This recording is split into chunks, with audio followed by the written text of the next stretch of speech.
Finally চলে এসেছি আজকে পিৎজা বানাতে। তো দেখুন, প্রথমে আমি ময়দা নিয়ে নিয়েছি, এখন ইস্ট নিয়ে নিয়েছি, এরপর ময়দা ইস্ট সব কিছু একসঙ্গে মিশিয়ে নেব। এই যে একটু চিনি দিয়ে দিয়েছি, লবণ দিয়ে দিয়েছি, একটু তেল দিয়ে দিয়েছি। এখন আমি সব কিছু মাখিয়ে নেব। এই যে জল দিয়ে, আমি কিন্তু নর্মাল জলই দিয়েছি, নর্মাল জল দিয়ে এটা মাখিয়ে নেব। আমি ভালো মতো একটা ডো তৈরি করে নেব। এই যে পিৎজা ডোটা আমি এইমাত্র ঢেকে রাখবো। এই ক্যাপসিকাম, পেঁয়াজ এগুলো আমি কিউব করে কেটে নেব। ক্যাপসিকাম পেঁয়াজ কেটে সুন্দর করে এই দেখুন এইভাবে পিস পিস করে নিয়েছি। এখন কিছুটা চিকেন নিয়েছি, চিকেনের বোনলেস মাংসটা হয়, যে আমি চিকেনটাকে ফ্রাই করে নিয়েছি।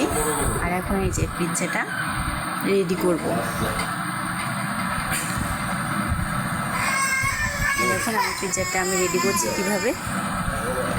পিৎজা সস দিয়ে দিলাম, পিৎজা সসটা সুন্দরভাবে মাখিয়ে নেব।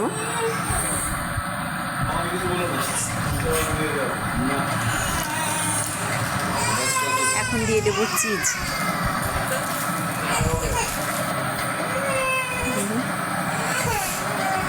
চিজটা অনেক বেশি দিতে হবে, আমি আবারও দেবো সব কিছু। এরপর পেঁয়াজ, ক্যাপসিকাম, চিকেন সব কিছু দেওয়ার পরে আমি আবার চিজ দিয়ে দেব। এই যে দেখুন, আমি সুন্দর করে এটাকে সাজিয়ে নেব। এই যে দেখুন যেটা লুক, আবার চিজ হবে।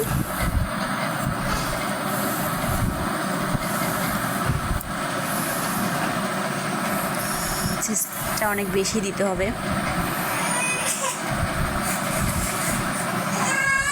এই যে আমি এখন এটা বসিয়ে দিলাম, আমি গ্যাসের চুলাতেই করছি। ওই ঢাকনাটার মুখটা একটু বন্ধ করে দিতে হবে। চিলি ফ্লেক্স দিয়ে দিলাম, আমি ভুলে গিয়েছিলাম চিলি ফ্লেক্সটা দিতে, পরে দিয়ে দিয়েছি। এই যে ফাইনালি আমার পিৎজা রেডি। পিৎজাটা এখন কাটা হচ্ছে।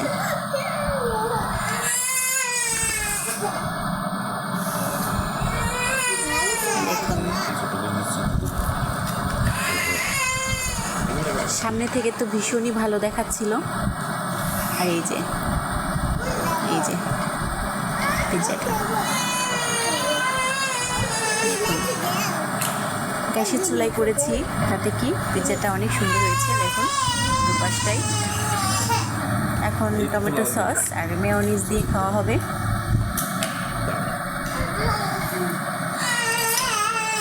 এই যে বরমশাই খাচ্ছেন, বরমশাই খেতে অনেক ভালো রিভিউ দিয়েছে, অনেক ভালো লেগেছে। আর বাড়ির আরও সবাই খেয়েছে, সবাই খেয়ে অনেক পছন্দ করেছে। আজকে যেহেতু ফার্স্ট পিৎজা বানানো, তো কেমন লাগলো অবশ্যই বলবেন।